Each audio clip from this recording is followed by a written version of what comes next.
Hello and welcome to the Ocean Impact Podcast. I'm your host, Tim Silverwood. And the guest on the podcast today is Fiona Nixon, who is the Head of Strategy and Communications at Bank Australia. Now, no doubt if you've been following the Ocean Impact Pitchfest 2020, you've noticed the Bank Australia logo on there.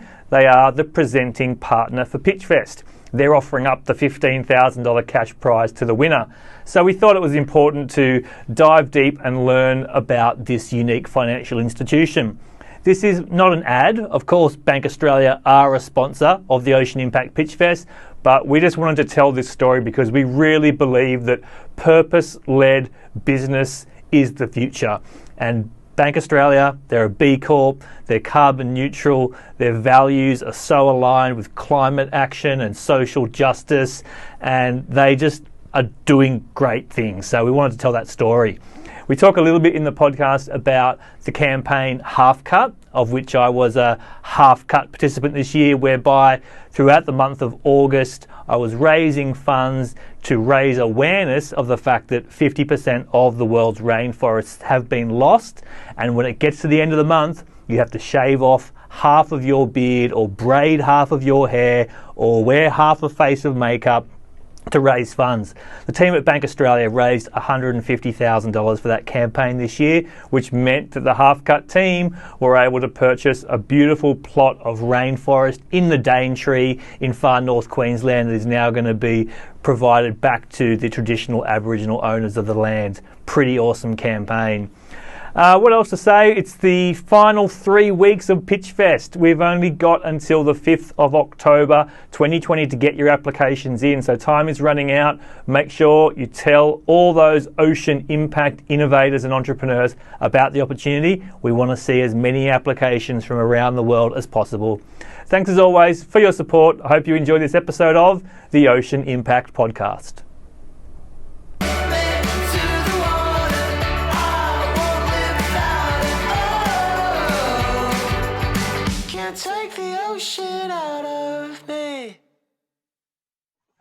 I'm very pleased to have on the Ocean Impact Podcast today Fiona Nixon, who is the Head of Strategy and Communications at Bank Australia. How are you, Fiona? Very well, thanks, Tim, and it's an absolute pleasure to be invited to be here today.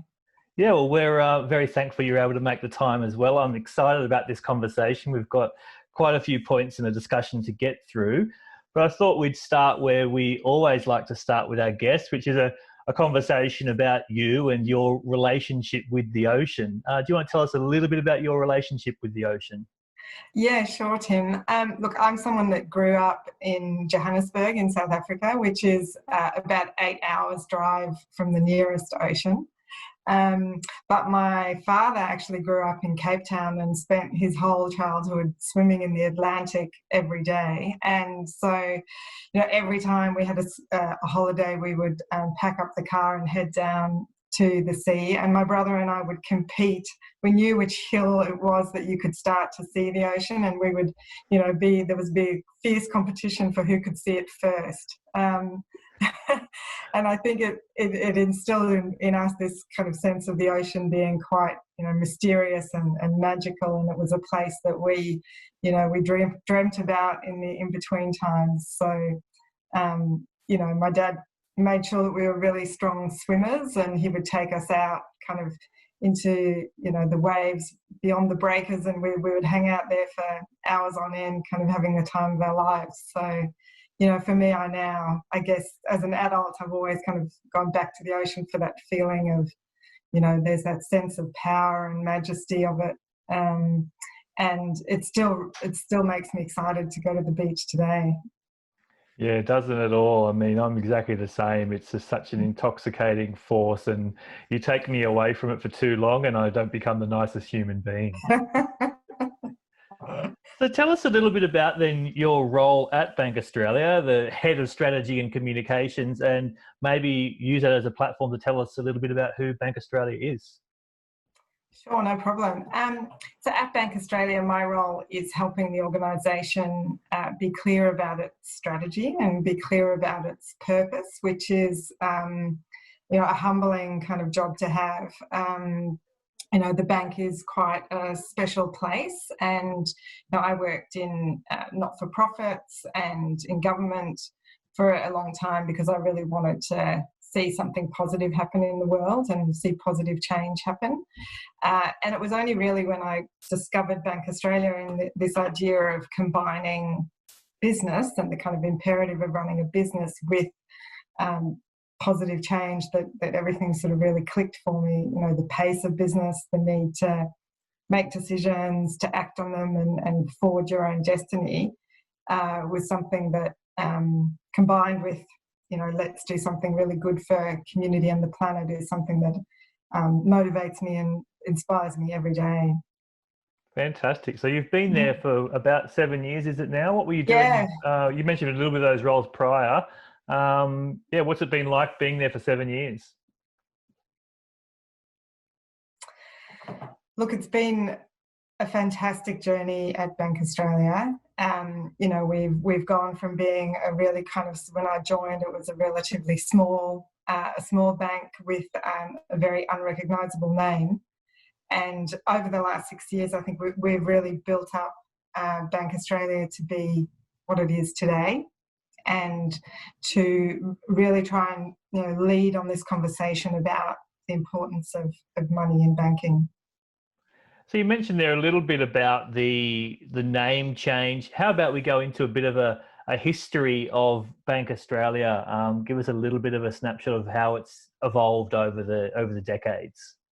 Yeah, sure. Well, we go back to 1957, and we were formed to be the credit union for the scientists at CSIRO. So, we have a pedigree of people very, concerned about science and truth and environment. And over time, a whole range of credit unions merged together. So we have education, we have lecturers from universities, and also lots of regional area credit unions come together to form what was called MECU. And MECU started to grow and really started to develop this idea of being connected with sustainable development. So, back in 2003, before it was sort of popular at all, the credit union started to adopt principles of sustainable development and started to look at sustainability reporting, which was quite remarkable for such a small organisation. And over time, that clarity of purpose has really grown, and the organisation has found itself, I guess, with a lot of the society catching up with it in some ways.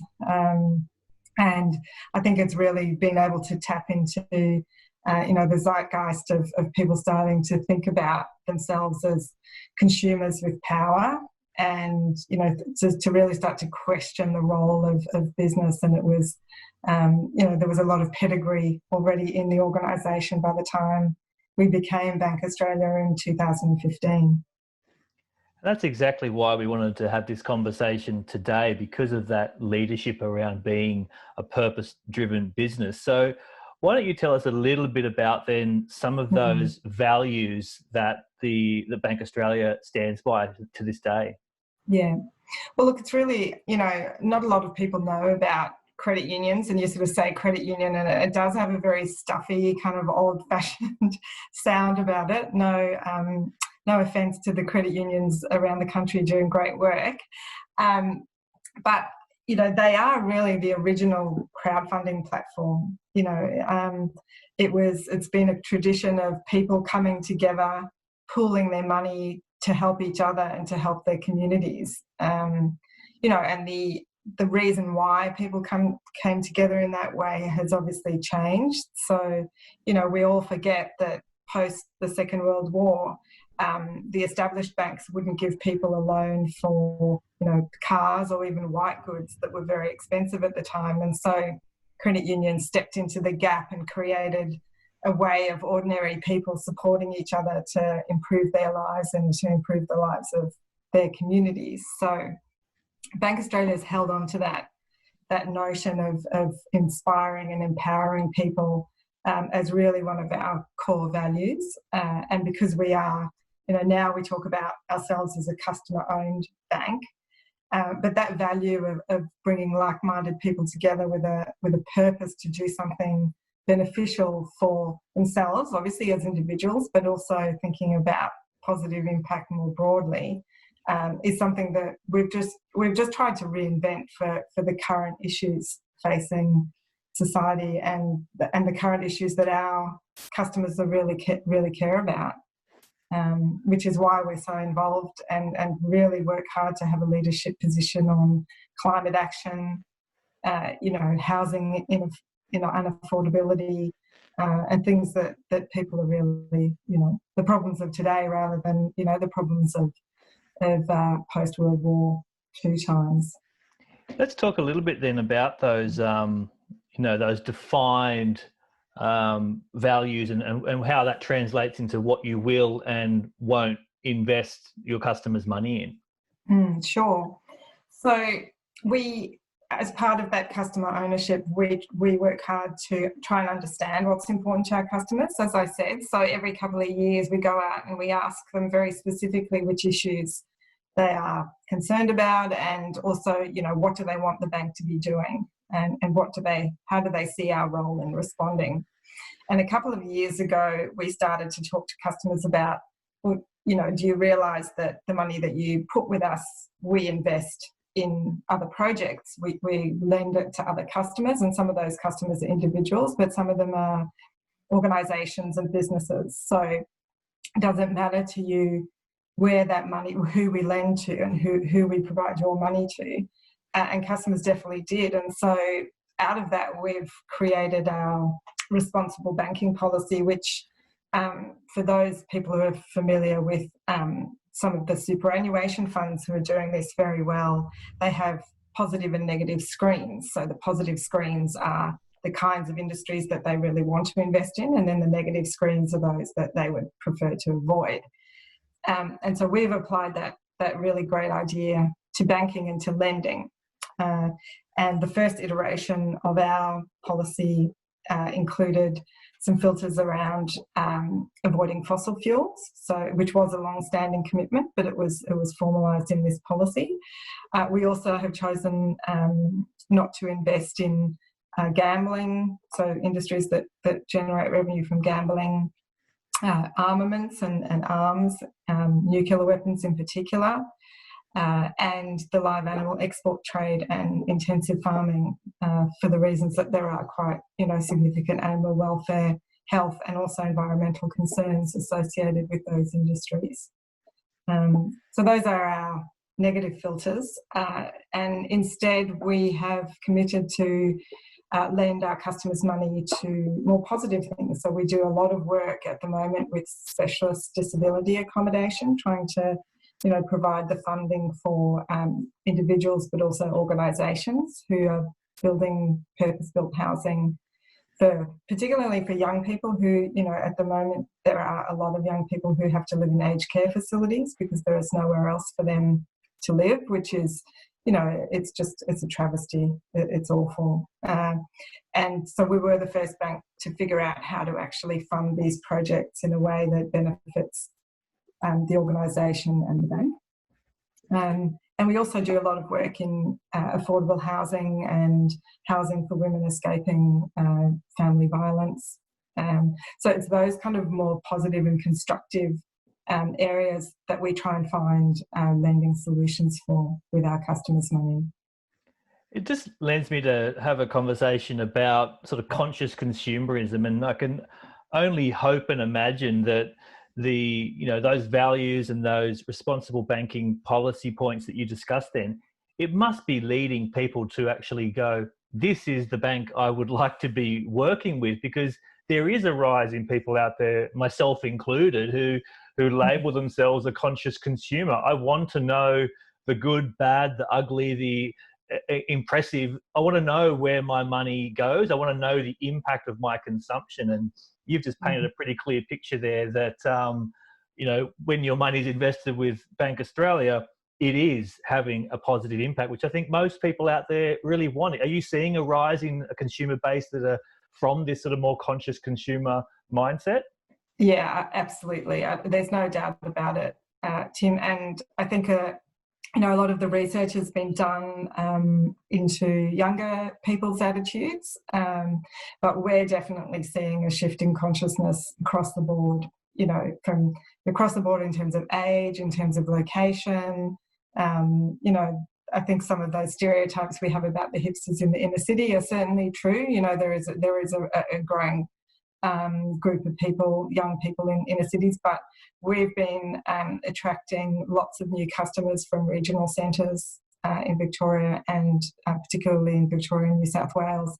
So I think people are really thinking about, we have a certain amount of enfranchisement throughout who we vote for, but then, I think people are quite frustrated by the lack of power and action that they get through that kind of vote. And so, we're all consumers and we all have choices to make about where we consume, and people are wanting more information, they're wanting more transparency, and they want to understand, what companies are doing. And I think they also expect more and more that companies are not just about profit maximisation. There seems to be a real shift in terms of businesses having a role to play in solving some of these social and environmental problems. And I think it's because people can see that those problems are not going to just be solved by government and the not-for-profit sector, and it's not fair to think that that's going to happen. Now you're speaking our language. You're really getting to the core of why OIO exists, and it really is a time for a new generation of business that can get out there and make a dollar, but also make a positive impact on the world. I wanted to probe a little bit deeper on that because we did shine a little light onto Bank Australia and what can be gained from conscious consumers banking with you. But then that leads itself to, well, talk about the big banks and what are some of the things that maybe we don't know that are the consequence of those people out there with money invested in the big four. Look, it's the banking system. I think there is generally the banking system is quite opaque, and so it is difficult to get the kind of transparency that you might be looking for in the banking area. So I guess we've been having conversations with Australians all over the country for the past couple of years, and we've been just asking them the question, do you know what the money in your bank account is doing when you're not using it? And people just kind of go, what? But it's my money. It's just, but it's not actually, because money moves, and the economy in banking is based on the fact that money is constantly in motion and it's constantly doing a job to support, different industries, as we've just been talking about with our lending policy. But I think people don't realise that it doesn't matter how much money they have. Their money is still being used to support different purposes. And I think the big banks obviously understand these same shifts that we've been talking about in consumer behaviour, and they are really big. I mean, they have 90% market share in Australia, the four major banks, and so they are using a lot of their clout to do some really good things. NAB has invested significantly in renewable energy. I know that their agriculture, they are looking at sustainable agriculture. They've got large community funds that are supporting entrepreneurs and social entrepreneurs, which is all fantastic. I think what they don't do is that they are not actually currently screening out some of those negative industries. And the fact is that it's very difficult to know what they are invested in. There's certainly not disclosures like there are starting to be in superannuation of where banks are doing their business, and a lot of that is protected under commercial in confidence. They're not going to reveal the deals that they do, obviously.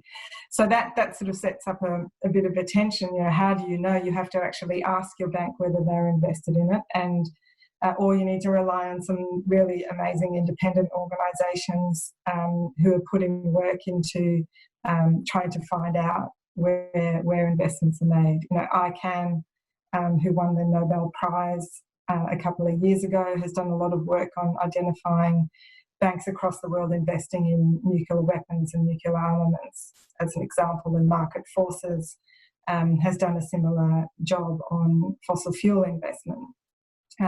But you know, it does point to the fact that the transparency is not necessarily there. Would you encourage then, if there's some people listening into this podcast who are just sort of scratching their heads and just wondering if there's you know, what avenues would you suggest they explore if they wanted to uncover and dive a little bit deeper into that transparency around where their bank could be investing that may not be in line with their values? Look, I think at the moment, depending on what you're really passionate about, you know, I mentioned Market Forces. I think, well, a first step might be to actually ask your bank, which would be really interesting to see what they say, and really interesting, I think, if more people started asking the questions, that it would be, you know, companies do listen to their customers, you know, just like politicians do. So it would be really fantastic to hear what the responses to those things are. And then there are, you know, organisations like Market Forces, ICANN, and also Animals Australia has been doing some work on banking transparency around animal welfare and animal welfare policies. So using those, you know, have a look at those organisations and see what they've done, see the research they've done, and perhaps go back to your bank and present that research and ask them some more questions, if that's what you're really passionate about. I love it. Yeah, why not? Ask the questions. Now, you mentioned before responsible banking and the policy around there. There's another term that you use I'd love for you to give us a bit of a glimpse into. It's this term of clean money. Do you want to explain what Bank Australia means by clean money? Sure. So at its simplest, we talk about clean money as money that does good in the world rather than harm. So it's a simple concept. We didn't actually come up with it. We've jumped on the bandwagon of a movement that is already kind of underway internationally, and a really impressive guy called Joel Solomon, who is known as one of the sort of godfathers of impact investing in Canada and the United States, wrote a book called The Clean Money Revolution. And he talks about the fact that you know, there is about to be the biggest transfer of wealth in the history of the world, from the baby boomers to the next generation, and that is in, you know, it is in the trillions and trillions of dollars. And so, you know, that money, as it moves to the next generation, there is a choice about, you know, where that money is invested, and this might be in institutional investing, banking, insurance. You know, it touches across the financial landscape. And Joel is passionate about the fact that we could really, you know, we can turn around so many of the issues facing our communities and the planet if we were to redirect investment, and redirect it into clean money, and get everybody, you know, get more people on board this idea that, you know, their money can do good in the world and not harm. And so we're playing our little part in using Joel's language and using the idea to help build, you know, a movement in Australia around banking. But it really is something that we would love to see people talk about clean money in the same way as they talk about clean energy, because it is just another part of the puzzle. If we're going to, you know, respond to climate, if we're going to create a fairer, you know, more just society. Yeah, and again, just so speaking the language of OIO, as much as our mission is to try and accelerate as many startups and entrepreneurs and innovators to come up with solutions that are scalable, that can help the ocean, at the end of the day, we will be judged in 10 years' time by how much money, clean money, we've been able to bring across to this sector. Because without that transfer of funding, you know, you really are still dealing with a business as usual approach. Absolutely. I saw that you just made some big announcements just this week, actually, and it may be on the back of having a certification for longer, but you're now celebrating your B Corp sort of certification. You want to tell us a little bit about that journey and what it means to be a B Corp? Yeah, absolutely. Yes, we have announced it this week, and it is a huge milestone for Bank Australia. We have been aware of the B Corp movement for a long time, and we've watched it very carefully and over time become sort of more and more enamoured with not just, I guess, what the certification means, but the fact that they are really bringing together this new generation of businesses and providing them with a platform to talk to consumers, but also come together to try and really define what a B economy looks like. So the B stands for benefit. It's something, if people don't know, that started in the US. It's started as a not-for-profit, and they've managed to galvanise big and small businesses now around the world. There's about 3,500 B Corps now around the world, and what it is, the certification is about judging and assessing, and it's extremely rigorous assessment, looking for the highest performance on social and environmental credentials. So, I think the important thing about B Corp is they don't just look at, your CSR or your, the way you do one thing. They actually look at your entire business. So the questionnaire is more than 300 questions. You have to be able to back up every single one of your answers. And it's an incredible tool. I would encourage anyone who's passionate about business in this space to check out B Corp, because it's not just a certification, but it's a way of us all learning from each other and defining and learning about what best practice social and environmental performance looks like. So I'm super pumped because we've done a lot of this stuff. We've kind of made it up as we've gone along. We've looked at evolving standards. We've looked at what others are doing, but this is kind of a new era, I guess, for us to share what we've learned with other B Corps, but also to learn together about how can we all increase our impact? How can we actually all work together in ways that are I don't like synergy is such a business word, but really we can be more than the sum of our parts together. And you know what, with Bank Australia being a partner for the Pitchfest 2020 that we'll talk about shortly, when we were going out to try and build this partnership community to make sure when we went live with this campaign, it looked and smelt and felt like the real deal, we went out to B Corps. We used the B Labs portal and we looked at all these incredible brands, and about a dozen of the partners that we've got on board are B Corp. So it feels to me like it is going through a huge surge at the moment. You mentioned there's 3,500 around the world, but I've heard some statistics that the number of people that are going to start the application process, perhaps not realizing just how rigorous and intensive it is, but it feels to me like the certification is just becoming incredibly reliable and really something desirable for businesses and for consumers. Yeah, it absolutely is. And even the reaction that we've got on our social channels this week in announcing has been overwhelming. Overwhelmingly positive, from customers who joined us 30 years ago to new partners so it does really show that there's that awareness and knowledge of B Corp is growing. And you're right, I think there's about 55,000 people who are using the assessment tool to actually assess, to find out where they're at and to actually get some clues about how they can continue to improve. And I think they're all, many companies are on a journey. Getting certification means that there's a point at which you have to reach a certain number of points, and it's actually pretty tough to get to that level. And so that's actually what we like about it, and that's what makes it so credible, because you can't be certified unless you've gone through the ringer. And then you have to do it again every 3 years, right? You don't just get that gold star and that's it, you're done. You've got to keep going.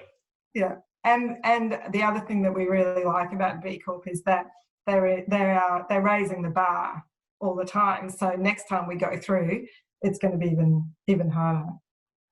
Definitely going to have to get someone from B Corp on the podcast, I think, because this is just going to become such a constant theme, not only for us as a business and an organisation, but for all those businesses and organisations that we touch along our journey. Speaking of another sort of certification, carbon neutrality, is this something that is new for Bank Australia? Can you talk us a little bit about being a carbon neutral business? Yeah, sure. No, it's not new for us. We've been certified as carbon neutral since 2011. So yeah, that's actually kind of quite a long time now, isn't it? Being in 2020. We still use offsets for part of our carbon neutrality, and we've been involved in buying our offsets from a really amazing project in East Timor that is trying to reforest parts of East Timor with the slow growth jarrah trees. But it's a really interesting project that not only funds villagers to replant the trees, it actually keeps funding those communities to look after the trees. So it's not a kind of plant and forget. So it also generates an ongoing income for those communities that benefits them along the whole journey, not just once, when they plant them and when they might be ready for harvesting. So, but I guess just to be transparent, it's not that we don't generate any emissions. We are still using offsets. But the last year we took a big step and fulfilled our commitment to use 100% renewable electricity. So that was a big step forward in reducing our emissions, and we're constantly looking for ways to do that. But we feel that being carbon neutral now is really probably, the minimum that you should be doing as a business. And there are some really fantastic projects that can be supported, like the one in East Timor. That there are many others under the gold standard that provide benefits environmentally as well as to local communities. So the carbon neutrality, I guess, is has just been it's business as usual for us, and it's great to see so many other businesses now signing up to Climate Active here in Australia, but also making commitments around renewable electricity and energy.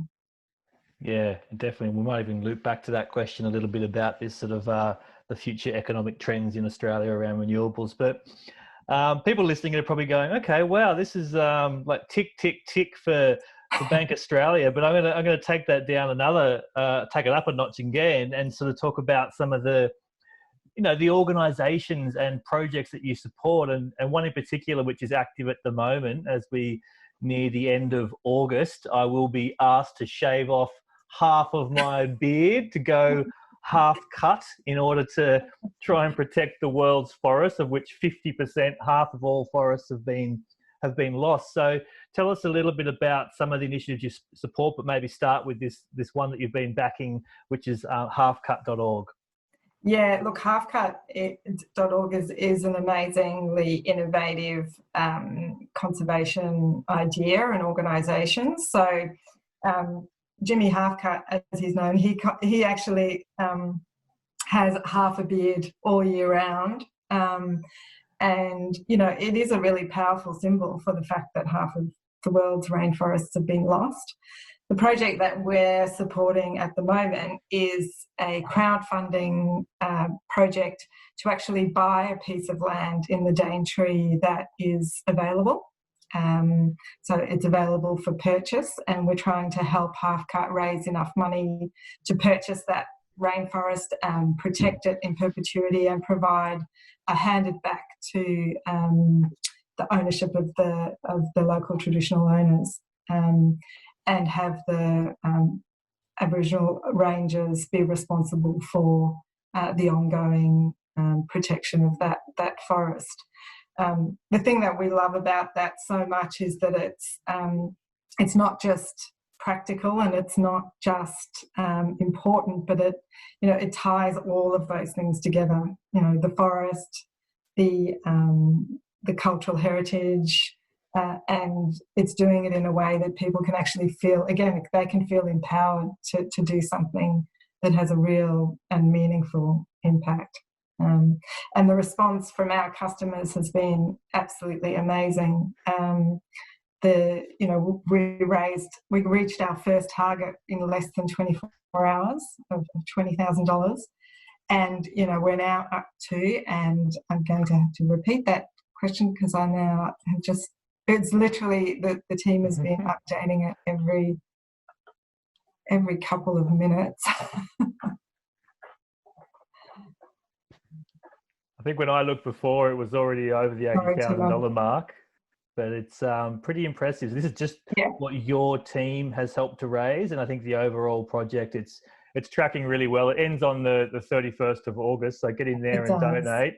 And obviously, the thing I love about it, and I've watched Jimmy's journey over the years, is that it's just it's a compelling campaign, right? Obviously, you've got a guy walking around with half a beard and people with half their hair braided or only wearing half a side of their face with makeup. It's a good conversation starter, which is what we need to have. It is, absolutely. Yeah, no, it's very inspiring. Yeah. Good stuff. Tell us maybe about some of the other initiatives, environmental and community and social, that you have backed and been involved with over the years. There's probably a couple that I would touch on there. So our flagship project is our conservation reserve. So we believe that we're still the only bank in the world to own its own conservation reserve. So ours is in the West Wimmera of Victoria, and we purchased the first property in 2008 and have purchased sort of 5 properties in that area since then, and it makes up, it's almost 1,000 hectares. The first phase of that project was really regenerating farmland that had become disused and had degraded to the point where it wasn't viable anymore. But we spent a lot of time doing bush regeneration, trying to figure out what used to be there and restoring it as much as we can. But in the last 3 years, we've really shifted gear with that project, and we've become very focused on a couple of endangered species. So our properties have some of the last remaining habitat for the southeastern red-tailed black cockatoo, which is on the national endangered list. There's only about 1,100 of them left, and they are magnificent birds. So we're very focused now on trying to make sure that we protect and increase their habitat. We've also been very focused on, again, we did a cultural heritage survey on the reserve last year, which, it kind of breaks my heart that it's one of the only cultural heritage surveys that have been done in that area, just because we wanted to know what was there rather than because it was under threat from development or something. And, on our small properties, we found, an amazing women's area, a number of scar trees, and, that area in particular that was cleared so early, there is so little left of the traditional cultural heritage. And so it's been absolutely mind-blowing to form a really strong partnership with the Burunji-Gadjin Land Council and to work with them and provide them with country to actually start to rediscover some of that heritage. We've also, just a few weeks ago, done our first traditional burn on the property, which was 2 years in the planning and making. And it actually also involved getting some traditional owners from up north in the Northern Territory to come down and help transfer some of that knowledge back to that local community. And so to actually have them do that a few weeks ago was, it's the power of that is it still gives me chills, makes me quite emotional actually. So it's a conservation project that we're trying to broaden out to be something that can, again, kind of lead on, we're in a pretty luxurious position in that we don't have to fight for funding. We don't have expectations of what our reserve can do. We can really shape it, and we're trying to use it to show people what's possible. Private land conservation is going to be absolutely critical into the future.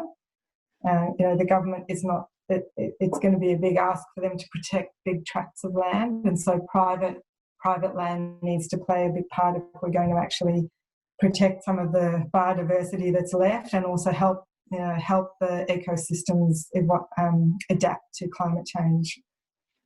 So pretty impressive what you've already achieved there, and perhaps there's more to do, but is it part of the vision of the business to be able to do more of that in future, and to set, like you said, that leadership model for other businesses to follow?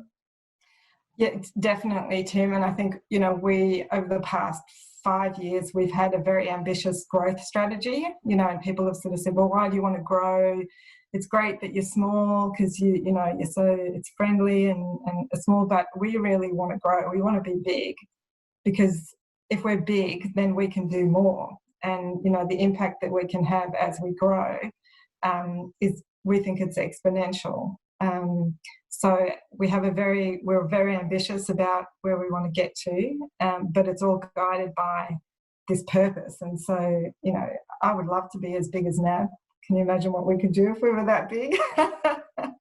But in the meantime, as we grow, yes, our plan is to continue to find areas where we can lead conversations, we can seed projects and ideas that can, proof of concept ideas that we hope others will follow and that others can draw knowledge from. And I've been really, really encouraged. Just in the last probably 12 months, I've been approached by a number of other companies, but also, conservation organisations who are seeing a lot more interest from the private sector in biodiversity. So, it's fabulous, and we're wanting to share, everything we can about what we've learned so far.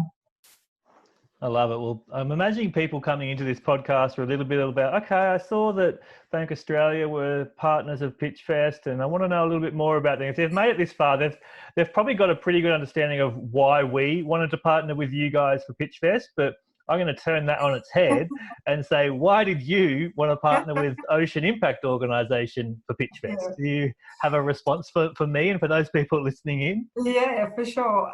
Well, it's actually, it's actually completely related to the point that I just made, Tim, and that, we can see that Pitchfest wants to unearth some new ideas, and it wants to unearth and shine the light on people who are, passionate about trying to improve, the health and viability of the ocean, and and they're also trying to, use innovative enterprise kind of thinking in order to do that. And that is kind of us in a nutshell.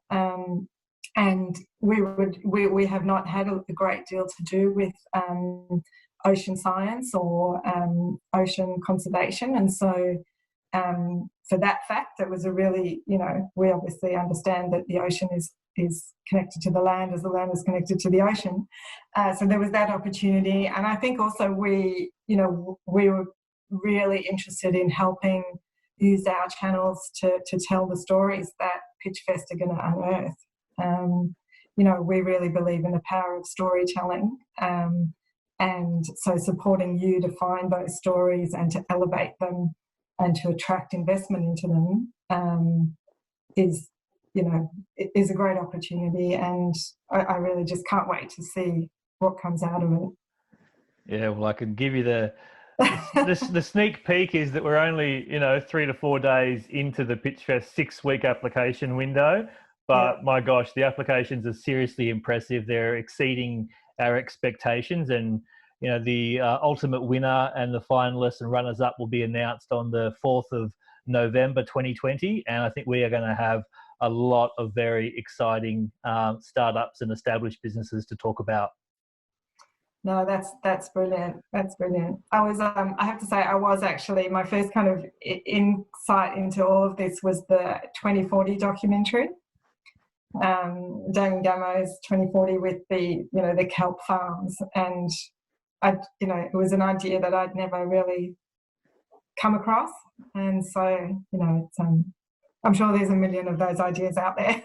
Oh, there is. And, we've been going out to media to announce Pitchfest, and one of the leading angles we've been taking is just talking about the marine industries and the blue economy in Australia. And it's by 2025 predicted to be a $100 billion industry. There's a lot out there that's already in play, and there's a lot more that's slated to scale, and offshore seaweed production and marine permaculture, massive opportunities for not only the economic markets of being able to sell back into cultures that are looking at it as a food supplement. You've got it going into cattle feed to reduce methane, let alone the fact it's drawing down massive amounts of carbon, so therefore available for carbon trading schemes as well. It's a very exciting frontier.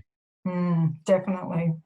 Good segue. This is pretty much one of our last lines of question, but it is the end of August 2020, and we are starting to shift our lens and focus to what the future economic recovery looks like in Australia and around the world. I wonder if you wouldn't mind giving us a bit of an insight into some of the trends that you're seeing and how Bank Australia is positioning yourselves as a business, but also as an advocate for the kind of future that you want to see. Sure. Look, I think, these are not kind of business as usual times. And I think in the short to medium term, we are going to be very, very focused on doing whatever we can to help our customers through this period. We are expecting that there will be people who will, be in difficult situations, and there will be people who will be, losing their assets and that sort of thing. And we will be very focused on going over and above to support those customers. We are also, though, trying to keep an eye on the opportunities that come out of come out of disaster, and we really think that there is a great opportunity for not just us but everybody to really think about, do we want to go back to was the normal we had before? Is that the normal we want in the future? And it's a pertinent time to ask that question.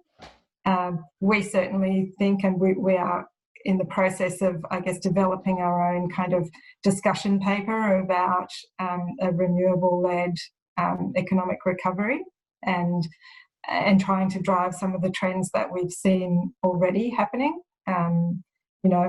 People coming together, cooperative kind of purchasing and building of housing as well. New models can emerge from the ashes of COVID, and also there will be money flowing. Then money will need to flow in order for the economy to restart. And so why not use this opportunity to fund the things that are going to be much more positive for the long-term health of our communities and also the planet. Absolutely. It's an exciting time in that way, but it's also going to be, it's going to be a really kind of difficult time. Yeah. No, tell us about it. We toe that line so closely as well as a brand new organisation. We just have to keep coming back to the vision and, to ride through the rocky moments, because our vision is firmly fixed on a future that is doing things differently. Like, we love that line of business as unusual, because in many ways, business as usual got us into this mess. And so anyone, be it Bank Australia or OIO and others, that is firmly focused on that vision for a better way of doing things, the opportunities will come if we can make it through, which I'm sure we can. Well, the research is showing that people are expecting business to step up, and they're going to be watching business very carefully as it comes out of this. So that's a good thing. That's a good thing. All right, Fiona. Well, I might leave it to you just to sort of close out with any final remarks. Was there anything you wanted to say today that you didn't get a chance to? And if nothing else, then maybe just send people to where they can find out more information. Sure. Look, I think, we didn't really want to end on the COVID note, but, these, I guess, even though we're in difficult times, there are things that we can all do, and, purpose-driven people are going to be the future, and we are going to make a positive impact. So, perhaps we could use this time to redouble our efforts. If you'd like to, learn a bit more about what we're doing, we are posting some pretty cool stuff on Instagram, but we also, visit our website if you like, which is bankost.com.au, and have a little explore around. We'd love to hear from people. We're very, very friendly kind of bunch, and we love to answer people's questions, and we love people to dig deep and really get to the bottom of their questions. So it's been so fantastic to have the opportunity to talk to everyone today. Well, thanks again so much for your time, Fiona, and thank Bank Australia for their support of OIO. So thanks again, and see you later. No worries. See ya. Thanks.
Can take the ocean out.